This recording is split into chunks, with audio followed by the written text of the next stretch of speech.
तो इस वीडियो में मैं नंबर सिस्टम पे बेस्ड जो इम्पोर्टेंट क्वेश्चंस हैं उनके सॉल्यूशंस दूंगा। तो नंबर सिस्टम एक ऐसा टॉपिक है जिसमें डिफरेंट टाइप के क्वेश्चंस जो हैं वो कवर किए जा सकते हैं। तो अभी फिलहाल मेरे पास जो अवेलेबल थे मैंने वो सारे क्वेश्चंस इसमें ले लिए हैं। कोशिश करूंगा कि इसी वीडियो में सारे कवर हो जाएं। तो यहाँ पे देखिए, देखने में तो ये पूरा जो प्रोग्रेशन है बड़ा इजी नजर आता है। 1 2 2 3 3 4 एक के डिफरेंस से ये प्रोडक्ट फॉर्म में दिए हुए हैं, लेकिन इसके लिए फार्मूला कौन सा लगाया जाए वो थोड़ा सोचना पड़ेगा कि कैसे इसको सिंपलीफाई करें। न तो ये एपी है, न ये जीपी है, न ये एचपी है। कौन सी सीरीज है उसको फाइंड आउट करना पड़ेगा। इसके लिए क्या किया मैंने, सबसे पहले इसका जो ये जनरल टर्म है 1/n × n+1 इसको लिया और इसको सिंपलीफाई करके इजी फॉर्म में कैसे लिख सकते हैं वो मैंने यहाँ पे हल किया है। तो इसको अगर हम इस फॉर्म में लिख दें 1/n × n+1 is equal to 1/n−1/n+1, तो ये फॉर्म जो है इसमें मैंने इसे कन्वर्ट कर दिया, एक प्लस एक माइनस। और ये देखिए इंक्रीजिंग ऑर्डर में है, तो यहाँ पे ये 2, यहाँ ये 2, यहाँ ये 3, यहाँ ये 3। तो ये दो दो टर्म्स कॉमन मालूम होते हैं, तो इसलिए ऐसा किया, इसे स्प्लिट कर दिया। अब देखिए जैसे 1/1 × 2 है, यहाँ 1/1 - 1/2 में कन्वर्ट हो गया। और ये आया कैसे है ये चेक करने के लिए देखिए यहाँ पे मैंने सिंपलीफाई करके दिया है। तो अगर हम ये n × n+1 एलसीएम ले लेंगे तो n से जब डिवाइड करेंगे n+1 आ जाएगा, और जब n+1 हम लेंगे इससे डिवाइड करेंगे एलसीएम को तो n आ जाएगा। तो यहाँ ये n से ये n कैंसिल हो रहा है, 1 बच जाता है। ये देखिए वापस जिसको हमने स्प्लिट किया था ये आ गया, यानी सेम चीज हमें यहाँ मिल गई। तो इसको यहाँ करने में कोई हर्ज नहीं, मतलब कोई इसमें कमी नहीं है। तो इसके बाद हमने इसको सारे टर्म्स को स्प्लिट कर लिया और इस तरह से इसको मैंने ऑर्डर में लिख दिया। तो अब यहाँ पे देखिए, देखने को क्या मिलेगा कि ये सारे आगे पीछे कैंसिल हो रहे हैं। जैसे सबसे पहला जो था वो 1/1 × 2 था, तो 1/1 - ½ में कन्वर्ट हो जाएगा। 1/2 × 3 जो है ये 1/2 - 1/3 है। तो यहाँ ये 1/2 माइनस का है, यहाँ प्लस का है, तो ये दोनों एक दूसरे से कैंसिल हो गए। इसी तरह आगे 1/3 कैंसिल हो गया, फिर 1/4 हो जाएगा, इसी तरह होते चले जाएंगे। और ये लास्ट टर्म जो है 1/n-1 और उसके बाद है 1/n × n+1, तो ये लास्ट के दो टर्म दे दिए। तो यहाँ पे भी देखिए ये 1/1 1/1 ये कैंसिल हो रहा है, और ये जो है इससे पीछे वाले से कैंसिल हो जाएगा, यानी यहाँ पे जो आ रहा है राइट हैंड साइड में नेक्स्ट स्टेप में उस लेफ्ट वाले से कैंसिल हो रहा है। तो ये सिस्टम यहाँ तक चलेगा। अब हमें एक तो ये पहला जो ये था ये बच गया, और एक ये लास्ट वाला बच गया। तो दो टर्म खाली बचे हैं, 1/1 और 1/n+1, ये प्लस का ये माइनस का। अब इसको जब सिंपलीफाई करेंगे तो इसका एलसीएम n+1 हो जाएगा, तो यहाँ पे 1 से मल्टीप्लाई होगा n+1, तो n+1 आ जाएगा -1। 1 से 1 कैंसिल होके ये n बच जाएगा और हमारा आंसर आ जाएगा n/n+1। तो यही इस पूरी सीरीज का आंसर होगा। और ये आप यहाँ देखेंगे कि बी में दे रखा था n/n+1, तो यही इसका उत्तर हो जाएगा, यानी B is the right answer for question number 1। तो ये सेकंड क्वेश्चन है। इसमें पूछ रहे हैं निम्नलिखित संख्याओं में से कौन सी संख्या अपरिमेय है, यानी इरेशनल है। इरेशनल कोई भी ऐसी वैल्यू हो जाती है जैसे अंडर रूट में कुछ भी आ जाए, मान लीजिए ये √2 है, √3 है, इस तरह का कोई भी नंबर जो है वो इरेशनल कहलाता है, जो कि अंडर रूट के अंदर प्राइम नंबर। अब अगर होल स्क्वायर है तो वो तो कन्वर्ट हो ही जाएगा, मान लीजिए अंडर √9 ले लें, तो ये 3 का स्क्वायर है, तो यहाँ अंडर रूट से स्क्वायर कैंसिल हो जाएगा और 3 आ जाएगा। तो ऐसे टर्म्स को हम छोड़ देंगे क्योंकि ये तो इरेशनल नहीं है। तो यहाँ पे पूछ रहे हैं कौन सा अपरिमेय यानी इरेशनल है, तो सिर्फ इरेशनल ही छांटना है, जो इरेशनल नहीं है उसे छोड़ देंगे। जिसमें हम देखेंगे अंडर √25, ये 5 का स्क्वायर है, तो इसका रिजल्ट 5 आ जाएगा। ये 16 है, 4 का स्क्वायर है, इसका रिजल्ट 4 आ जाएगा। ये 36/49, तो ये 6 का स्क्वायर है, ये 7 का, तो इसका रिजल्ट 6/7 आ जाएगा। तो ये सारे ही रेशनल नंबर में कन्वर्ट हो रहे हैं, खाली ये एक ऐसा है कि ये होल स्क्वायर नहीं है, यानी ये एक्चुअल इरेशनल नंबर है, अपरिमेय। तो यही इसका उत्तर हो जाएगा। That means D is the right answer for question number 2। तो बिल्कुल इजी क्वेश्चन था, खाली थ्योरेटिकल नॉलेज आपका जरूरी था कि वाकई आप समझते हैं कि अपरिमेय या इरेशनल नंबर क्या होता है। अगर आपको डेफिनेशन पता है आप आराम से ओरल इसको बता सकते हैं, कोई कैलकुलेशन नहीं था।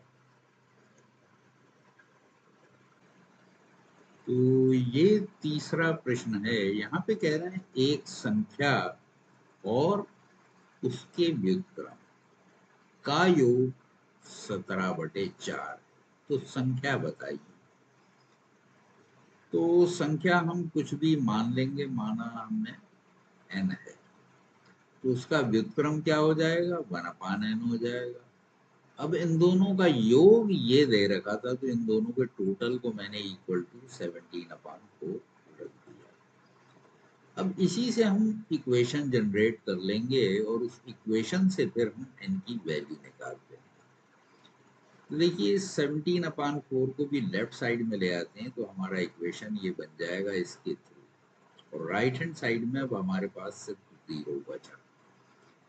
तो यहाँ n है, यहाँ 1/n है, यहाँ 17/4 है, तो यहाँ नीचे देखिए एक तो 4 है और n है, तो इनका मिलके अगर हम एलसीएम लेंगे 4n हो जाएगा। 4n को यहाँ कुछ नहीं है, यानी इसके नीचे 1 है, 1 से डिवाइड करेंगे तो 4n आएगा, 4n को n से मल्टीप्लाई करेंगे तो 4n स्क्वायर आ जाएगा। यहाँ n है तो n से डिवाइड करेंगे 4 आएगा, 4 1 4। अब यहाँ पे ऑलरेडी 4 है तो 4 से 4 कैंसिल हो जाएगा, n बचेगा, तो -17n आ जाएगा। और इस 4n को अगर हम राइट हैंड साइड ले जाएंगे तो यहाँ 0 से मल्टीप्लाई हो जाएगा, और 0 से मल्टीप्लाई करेंगे तो इन दोनों का प्रोडक्ट यानी 0 इंटू 4n मिलके 0 ही हो जाएगा, तो राइट हैंड साइड में 0 ही रहेगा। तो इस तरह से ये 0 आ गया। अब हमारे पास ये 3 टर्म बचे थे, 4n स्क्वायर -17n प्लस 4। अब ये इसको मैंने स्प्लिट किया है, कैसे स्प्लिट किया है इसके लिए आप देख सकते हैं कि इन दोनों का एक्सट्रीम्स का प्रोडक्ट क्या होगा। तो यहाँ पे एक्सट्रीम्स जो हैं 4 है और 4n स्क्वायर, यानी एक तो ये 4 है और 4n स्क्वायर, इनका प्रोडक्ट हो गया 16n स्क्वायर। इसके फैक्टर करेंगे तो 2 8 द 16, फिर 2 4 द 8, इसके बाद फिर 2 2 द 4, और फिर 2 से करेंगे तो n स्क्वायर आया, फिर n से करेंगे तो n आ गया, n को डिवाइड किया तो 1 आ गया। तो अब इसमें बीच का टर्म जो है ये नेगेटिव है, तो इसको यहाँ पे प्लस है और ये प्लस है, तो 2 प्लस आए हैं तो 2 माइनस आना चाहिए, यानी स्प्लिट ऐसा करेंगे कि दोनों नेगेटिव हो जाए। अब उसके लिए क्या है, देखिए इनके जो ये फैक्टर हैं इन्हीं को रीग्रुप करना होता है। तो 2 4 8 16, ये मिलके 16 हो गए, और 16 एकम 16, 16 और 1 17, हमें 17 चाहिए था, तो इस तरह से 16 और 1 ले लिया, तो इसीलिए 16n और n। इन दोनों का सम -17n हो जाएगा और इनका प्रोडक्ट 16n² हो जाएगा, जैसे कि यहाँ पे इन दोनों का प्रोडक्ट। तो अब इसमें से एक को हम इसके साथ ले लेंगे, एक को इसके साथ ले लेंगे। इन दोनों में से 4n हमने कॉमन लिया तो यहाँ पे n बच गया, और 4 4 दा 16, तो यहाँ पे 4 बच गया, क्योंकि n तो बाहर ले ही लिया हमने। और इन दोनों में से हम -1 कॉमन ले सकते हैं, तो ये पॉजिटिव हो जाएगा, ये पॉजिटिव था, ये नेगेटिव हो जाएगा। तो अंदर अब ब्रैकेट में देखिए n-4 बचा, ये n-4 हमने बाहर निकाल लिया, हमारे पास बचा 4n और -1, 4n-1।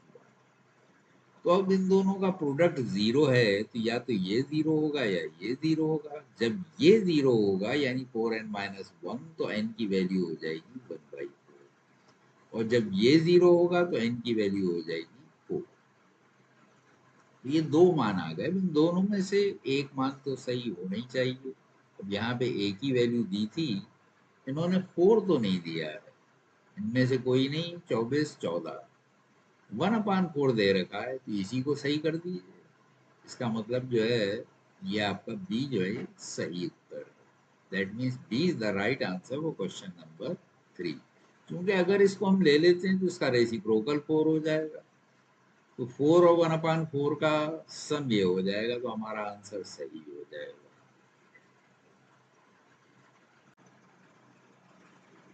तो ये चौथा प्रश्न है।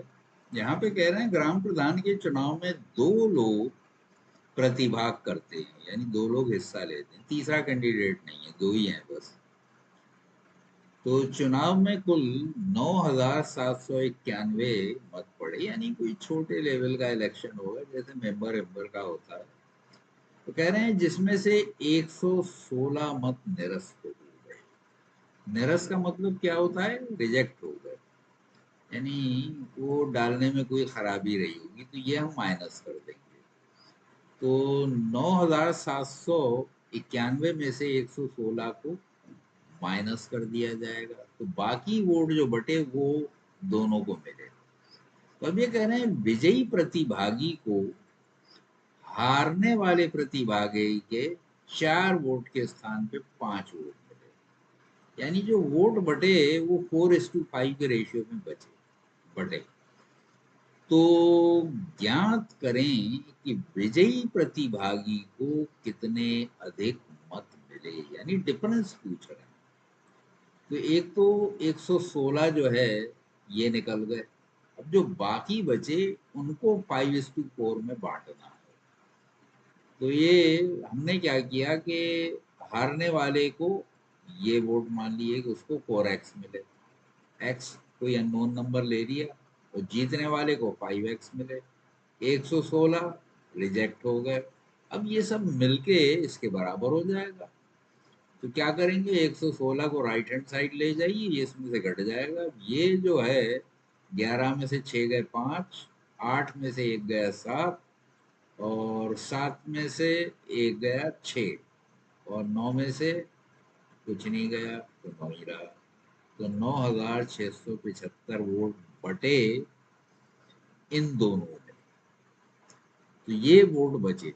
116 रिजेक्ट जो हुए थे वो माइनस करने के बाद, और इनमें 5 और 4 के रेशियो में बचे, इन दोनों को जोड़ दिया तो 9x हो गया, तो x हम निकाल देंगे। तो 9 से इसको डिवाइड कर दीजिए, 9,675 को 9 से भाग दिया तो 1,075 आ गया। अब ये 1,075 जो हैं ये x का मान है, और इनका डिफरेंस भी x ही है, ये 5x है, ये 4x है। तो 5x में से अगर 4x माइनस करेंगे तो डिफरेंस x आ जाएगा, और अधिक वोट जो मिले, यानी इसको 5x मिले, इसे 4x, तो x वोट इसको अधिक मिले जीतने वाले को। तो ये x ही निकालना था असल में, तो x की वैल्यू ये आ गई, यही हमारा आंसर हो जाएगा। और ये दे रखा है C में, that means C is the right answer for question number 4।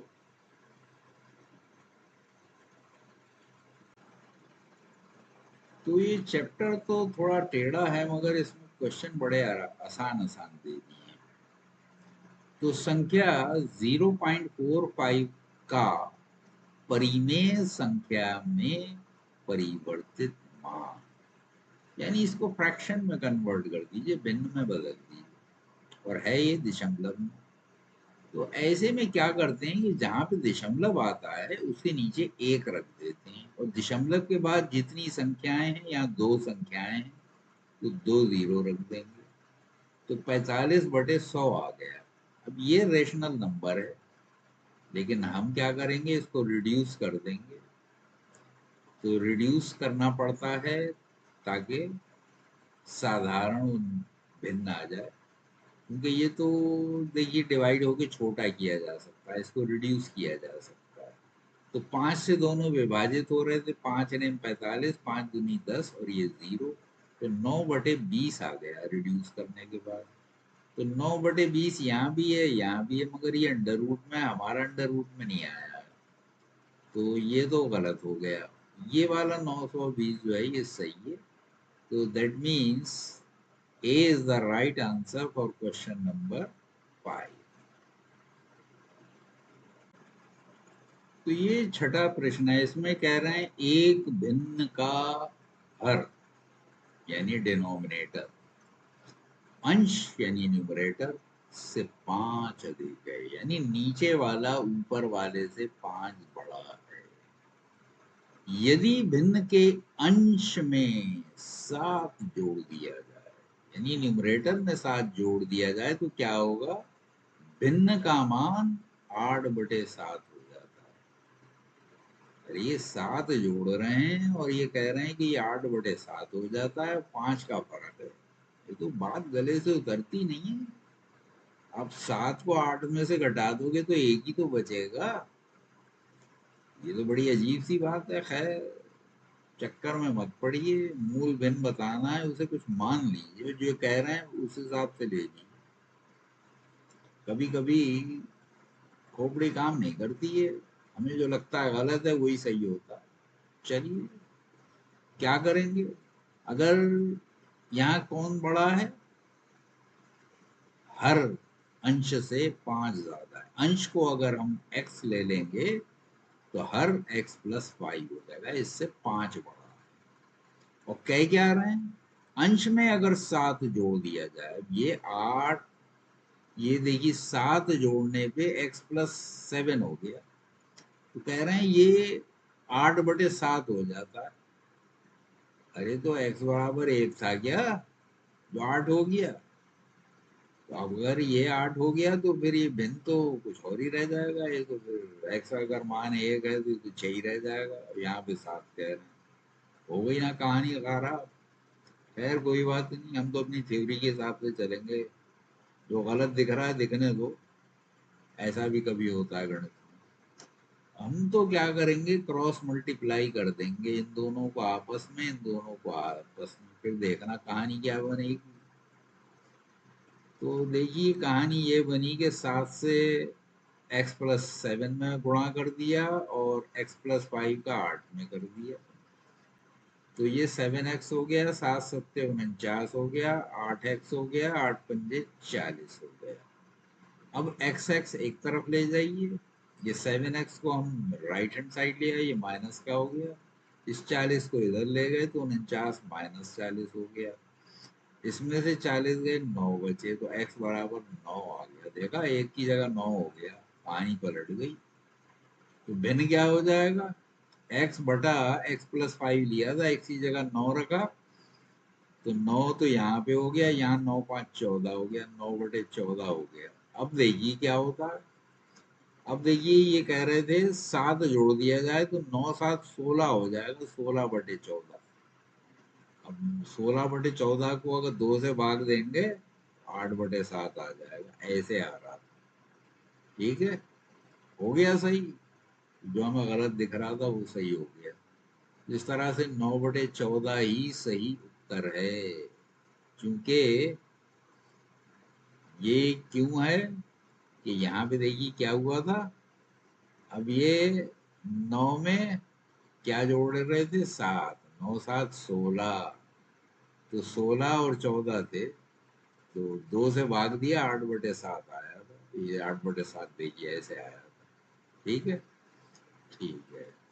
तो इस तरह से A is the right answer for question number 6। तो ये 7वां प्रश्न है। यहाँ कह रहे हैं 300 से 1900 के बीच में, यानी 300 से 1900 के बीच में का मतलब क्या हुआ, यानी 300 से बड़ी, 1900 से छोटी, ऐसी कितनी संख्याएं हैं जो 8 से पूर्णतया विभाजित हैं। तो 8 के पहाड़े वाली चाहिए भैया। चलो, सबसे पहले तो 8 से 300 को भाग दे दो। इसको भाग दिया तो 8 3 24, 6 बचा, ये 0 उतारा, 8 7 56, तो 4 बज गए। तो अगर 4 ये घटा देंगे तो ये रह जाएगा 296। लेकिन हमें चाहिए 300 के आगे।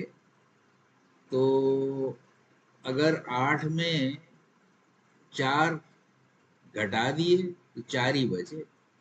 तो ये 4 यानी आगे अगर ले लें हम, ये 4 अगर 300 में जोड़ दें तो 304 हो जाएगा, फिर ये पूरा चला जाएगा। क्योंकि 4 तो बच ही रहे थे, 4 और जोड़ दिए तो 8 हो गए, पूरा 8 से विभाजित हो जाएगा। इस तरह से 304 पहला नंबर हो गया जो 8 से विभाजित हो जाएगा, और ये 300 के ऊपर है। अब हम देखेंगे 1900 से पहले ऐसा कौन सा नंबर है जो 8 से विभाजित हो जाए।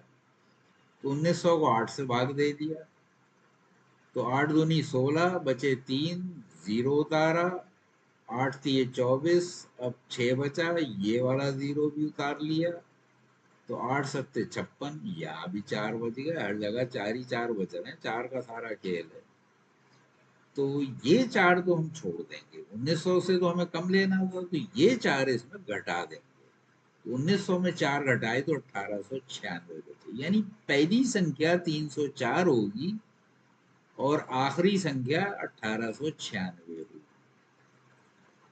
तो आपने समांतर श्रेणी तो पढ़ी थी, पहली बार फार्मूले का यूज हो रहा है, अभी तक तो खेल तमाशा चल रहा था।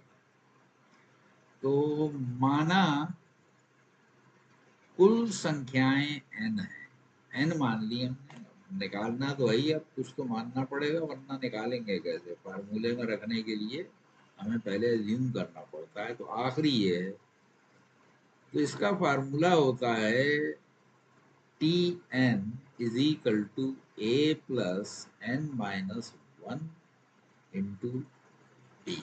ये फार्मूला होता है समांतर श्रेणी के nवें पद का मान निकालने के लिए।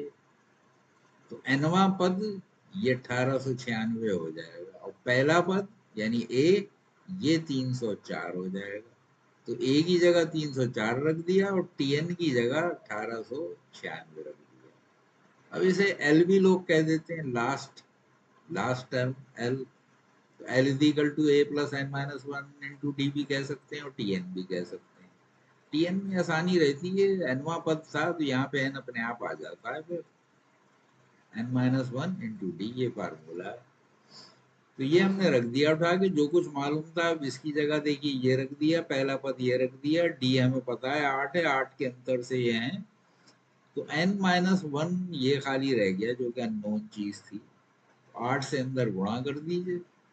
इस 304 को उल्टे हाथ को ले जाइए, 1896 में से 304 माइनस करेंगे तो 1592 बचे।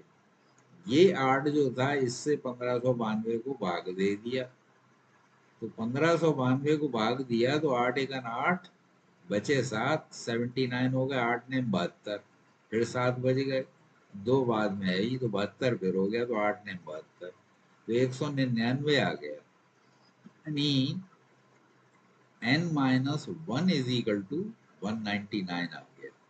अब इस एक को इधर ले जाइए, तो इधर आगे प्लस का हो जाएगा, तो 199 और एक 200 हो गए, यानी n का मान 200, यानी 200 पद होंगे 300 और 1900 के बीच में, जो कि 8 से विभाजित होंगे, यानी 8 से पूरी तरह जिन्हें डिवाइड किया जा सकता है, यानी 8 के मल्टीपल। तो इसका आंसर यही हो गया 200। 200 हमारा उत्तर आया था, ये 200 ही हमारा आंसर हो गया। That means B is the right answer for question number 7। तो ये 8वां प्रश्न है। यहाँ कह रहे हैं 100 से 1000 के बीच 5 से विभाज्य यानी 5 के मल्टीपल चाहिए सभी संख्याओं का योग है। यहाँ थोड़ा सा कहानी बदल गई, लेकिन हाँ 5 से विभाजित होने वाले नंबर तो हमें पिछले की तरह छांटने ही पड़ेंगे। अब इनके बीच में कह रहे हैं यानी 100 के आगे कौन सा होगा? 100 के आगे 5 से विभाजित होने, और 5 से तो बड़ा आसान है, इकाई पे या तो 5 हो या 0 हो। अब 0 तो यहाँ था ही, अब इसके बाद चाहिए यानी इससे बड़ा, तो फिर 5 हो जाएगा। तो 105 जो है अगला नंबर हो जाएगा जो कि 5 से विभाजित होगा, और 1000 से पहले 5 घटा दो तो 995 हो जाएगा। तो ये अंतिम संख्या हो गई, ये पहली संख्या हो गई। तो पहले तो n मालूम करना पड़ेगा कि संख्याएं हैं कितनी, तभी तो योग ज्ञात करोगे। तो पिछले सवाल की तरह इसमें भी n की वैल्यू निकाल लेंगे, फार्मूला वही लगा दिया, T N is equal to A plus N minus one into D. D 5 आ जाएगा क्योंकि 5 से विभाज्य यानी उसके मल्टीपल चाहिए। तो 995 में से 105 माइनस कर दिए, और ये 5 जो था इसको हम नीचे ले आए क्योंकि n माइनस वन इंटू 5 था, तो इधर n माइनस वन बच जाएगा। इसमें से घटाइए, 995 में से 105 गए, 5 में से 5 गया 0, 9 में से 0 गए 9, 9 में से 1 गया 8, 890 बचे। 5 से भाग देंगे, 5 एकन 5 बचे 3, 39 हुआ, 5 सत्ते 35, 4 बचा, 0 के साथ मिलके 40 हो गया, 5 अट्ठे 40, तो 178 हो गया। 178 बराबर n माइनस वन आ गया। इस वन को इधर ले जाइए, इधर जाके प्लस का हो जाएगा, तो 178 और 179 हो गया। ये n का मान आ गया। अब हमें ये पता चल गया कि n संख्याएं हैं जो कि 5 से विभाजित हो रही हैं। अब इनका सम का फार्मूला लगा दीजिए, यानी Sn का। तो Sn का फार्मूला क्या होता है? Sn का फार्मूला होता है n/2 into 2a plus n minus one into D. D की वैल्यू 5 थी, n हमने ये 179 निकाल लिया, पहला पद 105 था, यही 179 यहाँ भी आ गया n की जगह, तो n/2 into 2a plus n minus one into D. ये फार्मूला हमने लगा दिया। अब इसको पहले मल्टीप्लाई किया, 210 हो गया, 179 में से एक घटाया 178 बचा, 178 को 5 से गुणा किया 890 आ गया। जैसे ऊपर आया था 890 को 5 से भाग दिया तो तभी तो आया था 178। यहाँ उल्टा हो गया, वापस 178 को 5 से गुणा कर दिया तो 890 आ गया। 890 और 210, 90 और 10 100 यानी 900 हुए, 900 200 1100। अब यहाँ 1100 आ गए, यहाँ लिखा था बाहर 179/2, इस 2 से 1100 को उड़ा दिया तो 550 बचे। अब 550 को 179 से गुणा कर दो। वैसे थोड़ी सी गलती हो गई, इसको पहले वो गुणा कर देते, 11 का पहाड़ा पढ़ना पड़ता, ज्यादा आसानी था, अब हम गुणा करना पड़ गया। खैर दोनों तरह से काम कर सकते थे, बाद में 2 से भाग देते। चलो तो ये 179 तो मैंने गलती करी दी है, तो 179 को 550 से गुणा कर दीजिए। खैर ये भी कोई मुश्किल नहीं है, 0 से करेंगे सारे 0 आ जाएंगे, 5 से करेंगे वही दोबारा आ जाएगा। 5 ने 45, 5 सत्ते 35, 4 39, हासिल लगे 3, 5 और 3 8, 895 आ गया।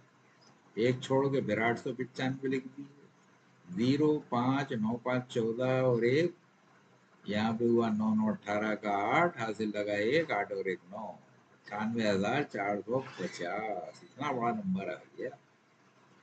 तो 98,450 संख्याएं होंगी, 98,450 ए में दे रखा है। That means A is the right answer for question number 8। तो ये नवा प्रश्न है, इसमें कह रहे हैं जब किसी संख्या को 56 से भाग देते हैं तो शेष फल 29 प्राप्त होता है। यदि इसी संख्या को 8 से भाग दें तो शेष बचेगा। बड़ा अजीब सवाल है भाई। कह रहे हैं जब किसी संख्या को 56 से भाग देते हैं तो शेष 29 बचता है। तो मान लीजिए 56 से भाग देने पे वो x बार जाता है, ठीक है। तो 56x और उसमें 29 जोड़ दिए तो वो संख्या हो गई। 56 से भाग दे रहे थे, भाग दे के क्या आ रहा था वो नहीं मालूम है, तो उसे हमने x मान लिया, उससे गुणा कर दिया, और ये 29 जो शेष है इसे जोड़ दिया, तो ये वो संख्या आ गई जिसे हम भाग दे रहे थे। कह रहे हैं इसी संख्या को यदि 8 से भाग दें तो शेष कितना बचेगा। तो इसे अब हम उठा के 8 से भाग दे देंगे। अब यहाँ पे आप कहोगे यहाँ तो संख्या नहीं है, एक्स भी घुसा हुआ है। अरे तो एक्स में ही अंतर भी आ जाएगा, टेंशन क्यों लेते हो। 56 है तो 8 सत्ते 56 होते हैं, तो 7x ले लिया हमने, तो पूरा पूरा चला गया, किस्सा खत्म इसका। अब 29 बचा आपके पास, 29 को 8 से फिर भाग दीजिए, 8 3 24, तो 5 बच गए। पूछ रहे थे शेष क्या बचेगा, ये 5 बच जाएगा भैया। ठीक है, देखा कितनी अकल लगाई। तो 5वां इसका ये जो है ये आंसर हो गया। That means B is the right answer for question number 9।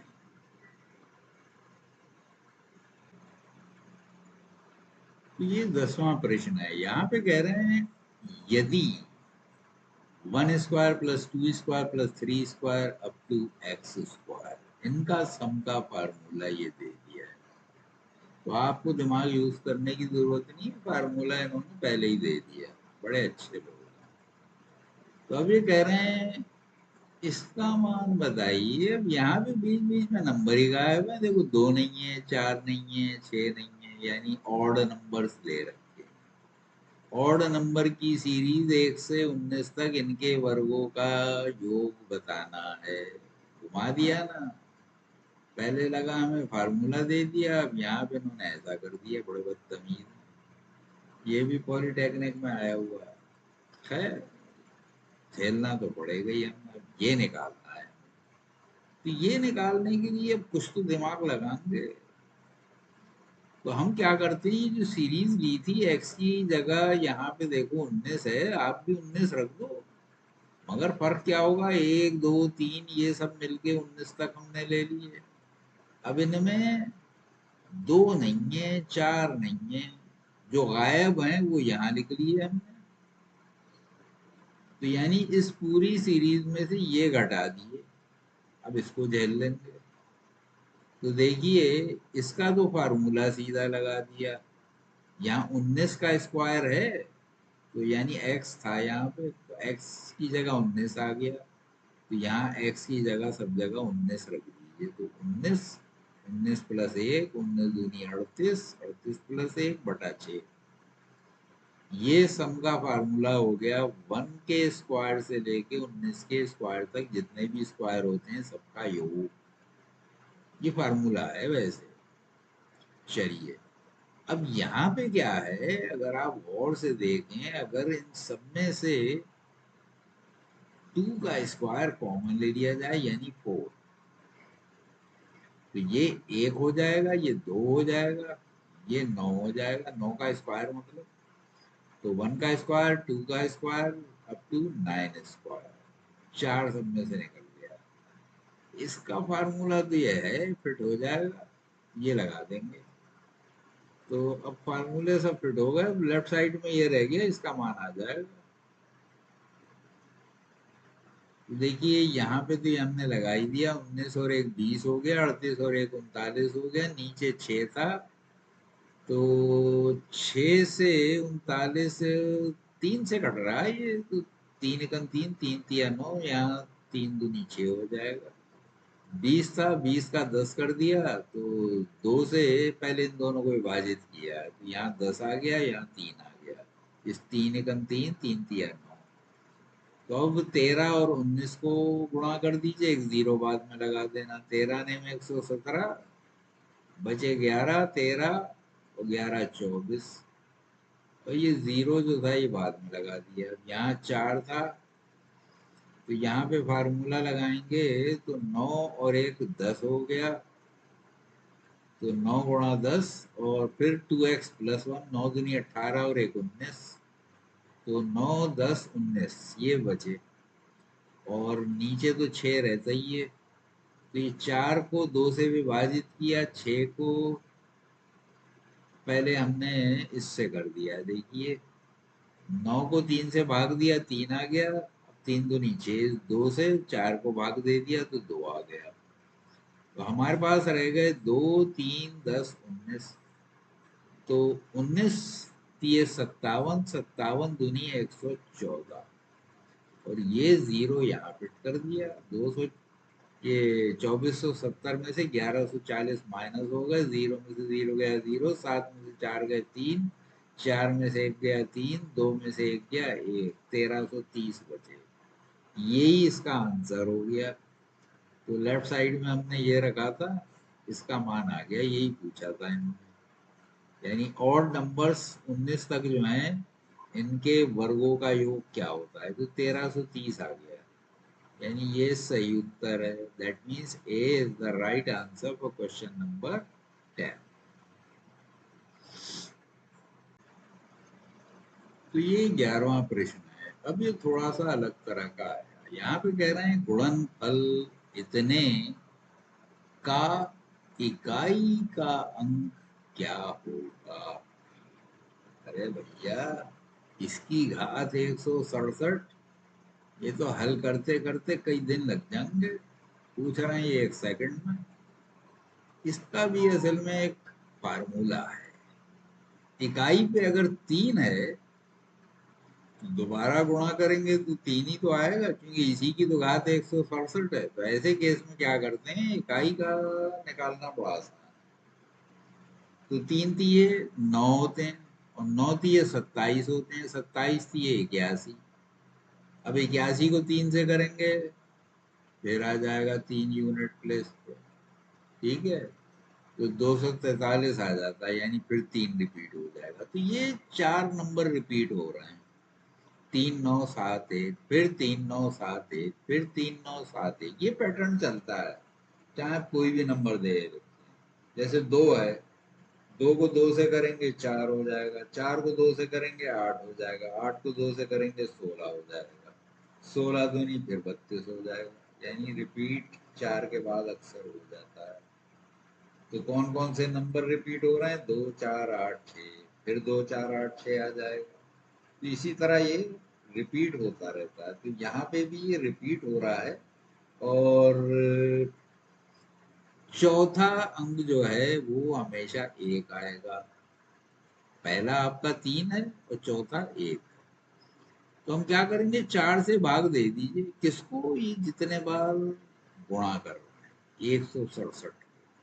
तो 4 चौक 16, 7 उतारा, 4 एकम 4, 3 बचे। तो देखिए तीसरे नंबर पे 7 आता है। अब ये पूरे 41 का सेट हो गया, यानी फिर दम ताजा हो गया इसका। फिर 3 ही आएगा। तो अब ये 3 जो बचे इनमें से पहला 3 आएगा, फिर 9 आएगा, फिर 7 आएगा। यानी तीसरे स्थान पे 7 आना है। तो ये 7 ही इसका उत्तर हो जाएगा। That means B is the right answer for question number 11।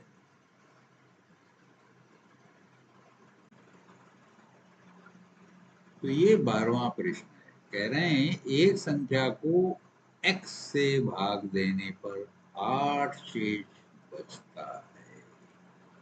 तो भैया कोई नंबर ही दे देते, यहाँ x उठा के दे दिया। अब हमें क्या पता है x से भाग देने पे क्या बचे। जब संख्या ही नहीं पता तो शेष कैसे बताएंगे। अजीब अजीब बातें करते हैं। अभी कह रहे हैं जब इस संख्या के 1/3 को x से भाग दे, x के पीछे पड़ गए, यहाँ भी x से भाग दिया, यहाँ भी। यहाँ संख्या पूरी थी तो 8 बचा। जब 1/3 रह गई, अरे छोटी हो गई, शेष ज्यादा बच रहा है। कैसी कैसी बात है। 1000 से अधिक ऐसी न्यूनतम संख्या है। 1000 से अधिक, 4 नंबर दिए हैं, 1000 से तो सारी बढ़ती हैं, कैसे तय करोगे। एक है यहाँ पे मामला, कह रहे हैं इस संख्या का 1/3 को x से भाग देने पर। तो 1/3 तो किसी संख्या का तभी होगा जब वो 3 से विभाजित होगी। तो हम पहले तो इन 4 में से ये देख लेते हैं कि 3 से विभाजित हो कौन सी रही है। 7 2 9 और 1 10, ये नहीं होगी। तो ये तो नहीं होगी 3 से विभाजित। 7 5 12 1 13, ये भी नहीं होगी। अंकों का योग अगर 3 से कट जाए तब होती है। 8 3 11 1 12, ये हो जाएगी। 5 3 8 1 9, ये भी हो जाएगी। तो अब इन दोनों में से तय करना है। तो अब इसमें से देखिए, 1083 में से 8 घटाए तो 1075 बचे। यानी 1075 उस संख्या यानी x से विभाजित हो जाएगी। और कह रहे हैं इसका 1/3 अगर जो है बोलें तो भाग देने पे 29 बचता है। तो ये तो x से विभाजित हो रही है, लेकिन यहाँ पे अगर भाग दे रहे हैं तो 29 बच रहा है। तो यानी ये 29 अगर इसमें से घटा दिया जाए तो अब जो ये नंबर बचेगा ये भी x से विभाजित होगा और ये भी होगा। तो कम से कम एक चीज पता चली कि ऐसा नंबर जिससे दोनों विभाजित हो जाए। और ऐसा नंबर कौन सा होता है जिससे दो संख्याएं विभाजित हो जाए? एचसीएफ होता है। एचसीएफ निकाल दिया जाए दोनों का। तो एचसीएफ निकालने का मेथड ही हमने यहाँ पे लगाया है। भाग वाला जो रीति है, चूंकि फैक्टर तो करने में लंबा खेल खेलना पड़ेगा, तो हमने भाग दे दिया। छोटी संख्या से बड़ी संख्या को भाग दे दिया। 3 बार जाएगा, 3 3 9 होते हैं। तो 3 दूनी 6, 3 तिया 9, 3 तिया 9, 996 आ गया। इसमें से घटाया 79 बच गया। इसमें तरीका क्या होता है, जो शेष बचता जाए उससे पिछले डिवाइजर को भाग दे देते हैं। ये भाग रीति कहलाती है एचसीएफ निकालने की। तो 332 यहाँ आ गया। अब यहाँ पे 8 चौक 32, लगता है कुछ आसपास जाएगा, तो 4 ले लिए हमने। क्योंकि 8 चौक 32 होते हैं, यहाँ 33 है। तो 4 नेम 36, 4 सत्ते 28, 3 31, तो 16 शेष बच गया। ये तो पूरा नहीं गया भाई। यानी एचसीएफ अगर आप बोलेंगे फिर इसको अगर 16 से भाग देंगे तो 16 चौक 64 होता है, फिर लंबा चलेगा, पूरा नहीं गया। चलो अभी यहीं तक रहने देते हैं, दूसरे को देखते हैं। यहाँ 1027 था और ये 316 था 29 घटाने के बाद। तो इन दोनों का एचसीएफ देख लेते हैं क्या आ रहा है, कुछ आ रहा है कि नहीं। अब जाहिर है कि 29 से तो बड़ा होना चाहिए था, यहाँ पहले ही 16 बज गए। तो इसलिए इससे अब इसको भाग दिया तो 3 तिया 9 होते हैं, यहाँ 10 है तो 3 से करेंगे। 3 छक 18, 3 एकम 3 और 1 4, 3 तिया 9, 948 हो गया। इसमें से घटा यहाँ भी 79 बज गए। अब 316 यहाँ पे लिया, ये पूरी तरह विभाजित हो गया। 79 फोर द 316 आ गया। यानी ये आपका जो नंबर था 1035 वाला, इसमें से 8 बचाए थे तो 1027 बचे थे। यानी ये नंबर ऐसा है जिसमें तुक बढ़ रही है। ये 1027 और 316, ये दोनों ही विभाजित हो रहे हैं 79 से। इसलिए यही सही नंबर हो गया। यही कॉम्बिनेशन ठीक है। यानी D is the right answer for question number क्या था, 12। तो 12वें का डी ही सही उत्तर है।